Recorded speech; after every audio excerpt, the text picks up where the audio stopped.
Hello అండి. ప్రతిరోజు కిచెన్లో వంట చేస్తున్నప్పుడు కర్రీ చేస్తున్నప్పుడు కానీ లేకపోతే రైస్ వండినప్పుడు కానీ టిఫిన్స్ చేస్తున్నప్పుడు కానీ ఇట్లాగా ప్రతిదీ ఆయిల్ మరకలు అలాంటివి చింది గోడ మీద పడుతున్నాయి. ఆ గోడ అనేది ఏంటంటే పెయింట్ ఊడిపోతుంది. అలాగే ఒకవేళ క్లీన్ చేద్దాం అనుకుంటున్నా కూడా చాలా కష్టంగా అనిపిస్తుంది. సో అందుకని దీనికి సొల్యూషన్ ఏంటని చెప్పేసి నేను సెర్చ్ చేశాను. ఆన్లైన్ షాపింగ్ అన్నిట్లో సెర్చ్ చేస్తే నాకు ఈ స్టిక్కర్ అయితే కనిపించింది. వాల్ స్టిక్కర్ చూడటానికి చాలా బాగుంది. రివ్యూస్ కూడా చాలా మంచిగా ఉన్నాయి. సో వెంటనే ఆర్డర్ పెట్టాను.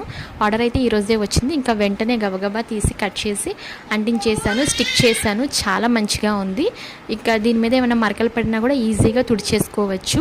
నాకు ఇది చాలా బాగా నచ్చిందండి. ఎలా వస్తుందో ఏంటో అనుకున్నాను కానీ చాలా మంచిగా సేఫ్గా డెలివరీ అయితే అయ్యింది. అలాగే మిగిలిన పేపర్ అయితే ఇది మిగిలిన వాల్ స్టిక్కర్ అనేది ఇంత మిగిలింది. సగమే అంటించాను, ఇంకా సగం మిగిలింది. ఇందులో పెట్టి నీట్గా ప్యాక్ చేసి ఆర్డర్ని అయితే తీసుకొచ్చారు. ఈ ప్రోడక్ట్ చాలా బాగుంది. మీకు కూడా యూజ్ అవుతుందని చెప్పేసి షూట్ చేసి మీకు చూపిస్తున్నాను.